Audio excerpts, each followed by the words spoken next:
এবারে চুটিয়ে প্রেম করছেন রশ্মিকা, কিন্তু কার প্রেমে হাবুডুবু খাচ্ছেন বলিউডের এই জনপ্রিয় অভিনেত্রী?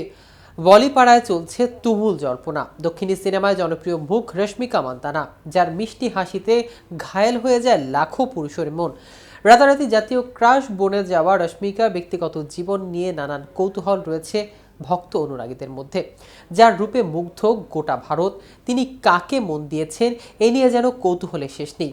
এ নিয়ে নিজেই মুখ খুললেন, কিন্তু কি বললেন অভিনেত্রী? বিস্তারিত থাকছে প্রতিবেদনের বাকি অংশে। একাধিক অভিনেতার সঙ্গে প্রেমের গুঞ্জন ওঠে রশ্মিকার, তবে সবচেয়ে বেশি গুঞ্জন শোনা যায় বিজয় দেবরাকন্যার সঙ্গে। যদিও প্রকাশ্যে ব্যক্তিগত সম্পর্ক নিয়ে কোনো কথা বলতে যায়নি রশ্মিকা, সম্প্রতি এক সাক্ষাৎকারে অকপটে মনের কথা বলে ফেলেছেন এই অভিনেত্রী। ব্যক্তিগত জীবনে আনন্দের জায়গা নিয়ে কথা বলতে গিয়ে মুখ ফসকে সত্য কথা বলে ফেললেন অভিনেত্রী রশ্মিকা মান্দানা। তিনি বলেন, সবচেয়ে আনন্দের জায়গা হলো বাড়ি, সেখানেই মনে হয় জীবনের সাফল্য আসবে যাবে, তা কখনোই চিরস্থায়ী নয়, তবে এই বাড়ি আমার শিকড়। অভিনেত্রী আরও বলেন, তাই এখান থেকে কাজ করতে ভালোবাসি, ভালোবাসা এখানেই পেয়েছি।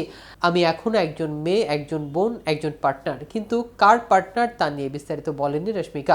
জীবনসঙ্গী হিসেবে কেমন পুরুষ পছন্দ রশ্মিকার তাও জানিয়েছেন তিনি। রশ্মিকা বলেন, যার মুখে সবসময় হাসি থাকবে, আশেপাশের মানুষদের প্রাপ্য সম্মান দেবে, তেমন ভালো মানুষই আমার ভালো লাগে। রশ্মিকা এমন মন্তব্য স্পষ্ট সম্পর্ক থাকার কথা কার্যত স্বীকার করলেও সঙ্গীর নাম গোপন রেখেছেন। রশ্মিকা আপাতত তার আপকামিং সিনেমা সাবারের প্রচারে ব্যস্ত। সিনেমার ছত্রপতি শিবাজির স্ত্রী চরিত্রে অভিনয় করেছেন তিনি। এদিকে শুটিং তো বন্ধ আছে, রশ্মিকা মান্দানা বাতিল করেছেন সিনেমার প্রচার, স্থগিত করেছেন একাধিক অনুষ্ঠান।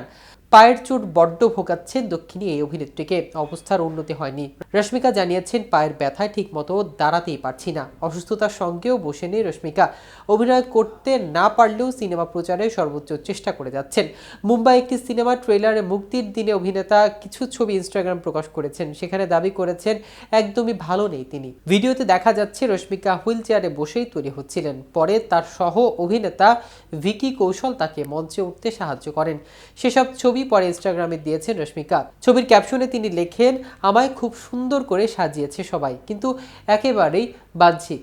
পায়ের ভেতরে 3টি ফ্র্যাকচার, যার জন্য যন্ত্রণা, পেশি ছিঁড়ে যাচ্ছে। আমি 2 সপ্তাহ পা নামাতে পারিনি। সত্যি সোজা হয়ে নিজের পায়ে দাঁড়ানোটা খুব মিস করি।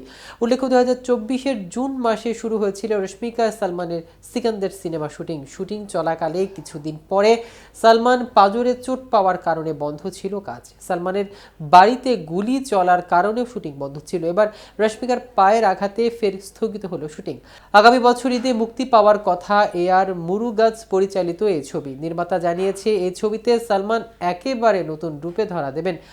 বাজেট নিয়ে কোনো কার্পণ্য করছেন না প্রযোজনা সংস্থা, তবে রশ্মিকার পায়ের চোট বাড়াচ্ছে দেরি। তো ভিউয়ার্স, ভিডিওটি সম্পর্কে আপনাদের কোনো মতামত থাকলে আমাদের কমেন্ট করে জানাতে পারেন। সাথে সাথে নিয়মিত আপডেট পেতে কেটিভি ছবিজের সাথে থাকুন। ধন্যবাদ সবাইকে।